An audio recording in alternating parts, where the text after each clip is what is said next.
உங்கள் ஸ்கின் என்ன க்ரீம் போட்டாலுமே அதே டல்லாக அதே கருப்பாக இருக்கு அப்படின்னு ஃபீல் பண்ணிங்கன்னா கண்டிப்பாக இந்த ஒரு க்ரீம் வந்து உங்கள் லைஃப்பில் வந்து மேஜிக் பண்ண மாதிரி நல்ல ஒரு சேஞ்சஸ் கொடுக்கும். கண்டிப்பாக ட்ரை பண்ணி பாருங்கள். ஒரு ரொம்ப ஈஸியான பொருள், ரெண்டே ரெண்டு பொருளை வச்சு நம்ம ஒரு ஸ்கின் வைட்டனிங் க்ரீம் வந்து எப்படி ரெடி பண்ணுறதுன்னு பார்க்கலாம். நீங்கள் ஃபஸ்ட் டைம் நம்ம சேனலுக்கு வரீங்கன்னா மறக்காமல் நம்ம சேனலை சப்ஸ்கிரைப் பண்ணிக்கோங்க. இந்த க்ரீம் ரெடி பண்ணுறதுக்கு மெயினான இன்க்ரீடியன்ஸ் பார்த்திங்கன்னா பாதாம் எடுத்துக்கோங்க. ஒரு 10லேருந்து 12 பாதாம் அளவுக்கு எடுத்துக்கோங்க. பாதாம் பற்றி உங்களுக்கு சொல்லவே தேவையில்லை. நம்ம ஸ்கின் அவ்வளோ பிரைட்டன் பண்ணி கொடுக்கும். ஸோ இந்த பாதாம் ஒரு 10லேருந்து 15 எடுத்துகிட்டு நல்லா தண்ணி ஊற்றிக்கலாங்க. அது முழுகிற அளவுக்கு மட்டும் தண்ணி ஊற்றி நல்லா ஊற வச்சிடலாம். இப்போ இது கூடவே வந்து நான் ஒரு 3 ஸ்பூன் அளவுக்கு நம்ம கசகசா ஆட் பண்ணிக்கிறேங்க. கசகசாவுமே நம்ம ஸ்கின்னை நல்லா பிரைட்டன் பண்ணி கொடுக்கும். ஒரு ப்ளீச்சிங் ஏஜென்ட் இதில் இருக்கனால நம்ம ஸ்கின்னை நல்லா பிரைட்டன் பண்ணி கொடுக்கறதுக்கு ரொம்ப யூஸ்ஃபுல்லாக இருக்குங்க. 2லேருந்து ஒரு 3 ஸ்பூன் அளவுக்கு கசகசா எடுத்துக்கோங்க. இதையுமே வந்து பாதாம் ஊற வச்சுருக்கிறோம் இல்லையா, அது கூடயே சேர்த்து நல்லா ஊற வச்சிடலாம். இது வந்து நம்ம நைட்டே ஊற வச்சுட்டோம்னா காலையில் எழுந்திரிச்சு நம்ம ரெடி பண்ணுறதுக்கு ரொம்ப ஈஸியாக இருக்கும். ஒரு ஓவர் நைட் நல்லா ஊறி வரும்போது நல்லா திக்கான ஒரு க்ரீம் வந்து கிடைக்குங்க. இப்போ பாருங்கள், இது வந்து ஒரு நைட்டு ஃபுல்லாக நான் ஊற வச்சிடுறேன். காலையில் வந்து எப்படி இருக்குன்னு பார்க்கலாம். ரெண்டுமே வந்து நல்லா ஒரு தண்ணி முழுகிற அளவுக்கு மட்டும் தண்ணி ஊற்றி ஊற வச்சுருங்க. ரொம்ப தண்ணி ஊற்ற வேணாம். ஸோ இந்த முழுகிற அளவுக்கு மட்டும் தண்ணி ஊற்றி நல்லா ஊற வச்சுருங்க. இப்போ அடுத்த நாள் காலையில் நல்லா ஊறிடுச்சு. இந்த பாதாம்லாம் வந்து நல்லா உப்பி வந்துருச்சு இல்லையா. இப்போ வந்து இந்த பாதாமில் இருக்கக்கூடிய தோலை வந்து ரிமூவ் பண்ணிக்கலாம் தனியாக. பாதாமில் இருக்கக்கூடிய தோலையுமே ரிமூவ் பண்ணிவிட்டு, இப்போ தண்ணி இருக்கு இல்லையா, அதில் நிறைய தண்ணி இருக்குது. இதையுமே வந்து ஃபில்ட்ரு பண்ணி வச்சுக்கலாங்க. இப்போ பாருங்கள், இந்த அளவுக்கு தண்ணியை வந்து நல்லா வடிகட்டி எடுத்துக்கலாம். ரொம்ப தண்ணியாக இருந்துச்சுன்னா நமக்கு க்ரீம் செய்யறதுக்கு வராது. ஸோ வந்து இந்த மிக்ஸி ஜாரில் இந்த கசகசாவை நம்ம ஆட் பண்ணிக்கிறோம். இப்போ அடுத்தது பாதாமே வந்து தோல்லாம் நீக்கி வச்சுருக்கேன். இதையுமே இது கூட ஆட் பண்ணிக்கலாம். ஸோ தண்ணி நிறையா ஊற்றி அரைக்காதீங்க. லைட்டாக மட்டும் கொஞ்சமாக ஊற்றி மட்டும் அரைங்க. ரொம்ப தண்ணி ஊற்றி அரைச்சிட்டிங்க அப்படின்னா ஒரு மாதிரி லிக்யூடு மாதிரி ஆயிரும். திக்கான ஒரு பால் கிடைக்காது. ஸோ கொஞ்சமாக அரைகிறதுக்கு எவ்வளோ தண்ணி வேணுமோ அந்த அளவுக்கு மட்டும் தண்ணி ஊற்றி நல்லா ஃபில்ட்ரு பண்ணி எடுத்துக்கோங்க. அந்த மாதிரி ஸ்மூத்தாக அரைச்சிக்கோங்க. அரைச்சிட்டு ஒரு ஃபில்ட்ரு வச்சு ஃபில்ட்ரு பண்ணி எடுத்துக்கோங்க. இப்போ பாருங்கள், ஒரு நல்ல ஒரு திக்கான ஒரு க்ரீம், ஒரு பால் கீழே ஃபில்டர் ஆகி வருது இல்லையா, இந்த பாலை வச்சு நம்ம வந்து க்ரீம் ரெடி பண்ண போகிறோங்க. இப்போ மேலே வந்து இந்த வடிகட்டி இருக்கும் அந்த சக்கையெல்லாம் வந்து வேஸ்ட் பண்ணாமல் அதையுமே நம்ம வந்து ஃபேஸ் பேக்கு யூஸ் பண்ணிக்கலாம். ஸோ வந்து ஸ்க்ரப்பராகவும் யூஸ் பண்ணிக்கலாம். அதையுமே வேஸ்ட் பண்ணாமல் தூக்கி போடாமல் வச்சுருங்க. நான் கடைசியில் அதை என்ன பண்ணணும் அப்படின்றத சொல்கிறேன். இந்த க்ரீமை வந்து நம்ம ஃபேஸில் போடுறதுனால என்னென்ன பெனிஃபிட் அப்படின்றத பார்க்கலாம்.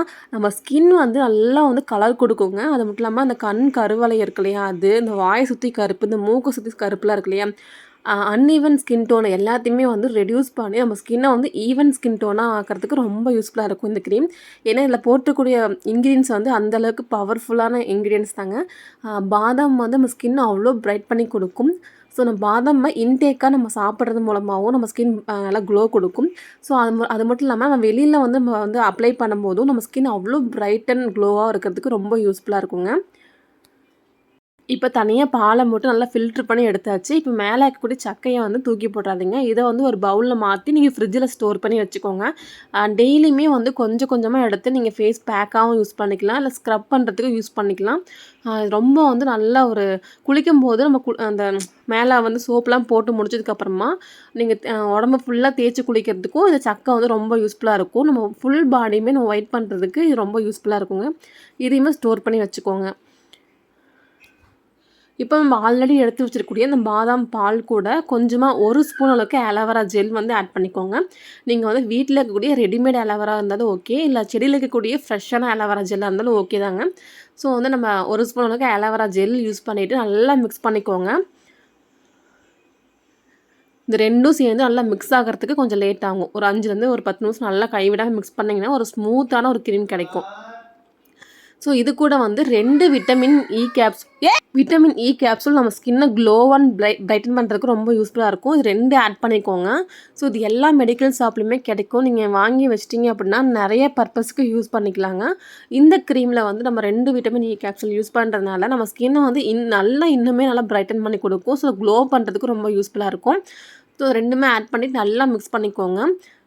கை விடாமல் நல்லா அடித்து மிக்ஸ் பண்ணிங்க அப்படின்னா ஒரு ஸ்மூத்தான ஒரு க்ரீம் கிடைக்கும். ஸோ இந்த க்ரீமை ஒரு டப்பாவில் போட்டு நீங்கள் ஃப்ரிட்ஜில் ஸ்டோர் பண்ணி வச்சுக்கோங்க. ஏன்னா அதில் பாதாம் கசகசாலாம் போட்டிருக்கனால நீங்கள் வெளியில் வச்சிங்கன்னா கெட்டு போயிடும் சீக்கிரமாக. ஸோ வெளியில் வச்சு யூஸ் பண்ணுற மாதிரி இருந்தால் 2 நாள் வரைக்கும் கெட்டு போகாதுங்க. ஸோ ஃப்ரிட்ஜில் வச்சு யூஸ் பண்ணிங்க அப்படின்னா 10லேருந்து 15 நாள் வரைக்கும் நல்லாவே தாராளமாக வரும் இந்த க்ரீம். இப்போ பாருங்கள், இந்த அளவுக்கு நல்லா ஸ்மூத்தான ஒரு க்ரீம் ஆயிடுச்சு. இதை வந்து ஒரு பவுலில் போட்டு வச்சுக்கலாம். இது எப்படிலாம் அப்ளை பண்ணுறது, யாரெல்லாம் அப்ளை பண்ணுறதுன்னு பார்த்துக்கலாம். நைட்டு படுக்கிறதுக்கு முன்னாடி உங்கள் ஃபேஸ் நல்லா வாஷ் பண்ணிக்கோங்க. வாஷ் பண்ணதுக்கப்புறமா இந்த க்ரீம் நல்லா உங்கள் ஃபேஸ் அண்ட் நெக்கு இந்த காது சைடெல்லாம் போட்டு நல்லா மசாஜ் பண்ணிக்கோங்க. நல்லா கீழ் நோக்கி நல்லா மசாஜ், கீழேருந்து மேல் நோக்கி மசாஜ் பண்ணிட்டீங்க அப்படின்னா நம்ம ஸ்கின் வந்து சீக்கிரமாக தொங்கி போகாமல் நல்லா ஏஜன் ஆகாமல் இருக்கும். ஸோ நல்லா மசாஜ் பண்ணதுக்கப்புறமா மறுபடியும் ஒரு லேயர் வந்து நீங்கள் ஃபேஸ் ஃபுல்லாக அப்ளை பண்ணிக்கோங்க. அப்ளை பண்ணிவிட்டு நீங்கள் தூங்க போயிடுங்க. ஒரு நைட்டு ஃபுல்லாக அப்படியே உங்கள் ஸ்கின்னில் இருக்கட்டும். காலையில் எந்திரிச்சு நீங்கள் ஃபேஸ் வாஷ் பண்ணிக்கோங்க. ஃபேஸ் வாஷ் பண்ணதுக்கப்புறமா மறுபடியும் காலையில் வந்து இந்த க்ரீம் அப்ளை பண்ணிக்கோங்க.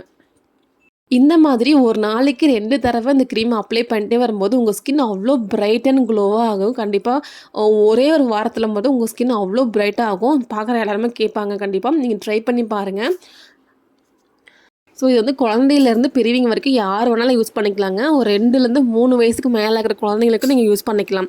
ஏன்னா அவ்வளோ பிரைட்னஸ் லுக் கொடுக்கும் இன்ஸ்டண்ட்டாக. ஸோ கண்டிப்பாக ட்ரை பண்ணி பார்த்துட்டு எப்படி இருக்குன்னு கமெண்ட்ஸில் சொல்லுங்கள். இந்த வீடியோ உங்களுக்கு யூஸ்ஃபுல்லாக இருந்துச்சுன்னா மறக்காமல் நம்ம சேனலுக்கு சப்ஸ்கிரைப் பண்ணிக்கோங்க. கூடவே வர பெல் ஐக்கான்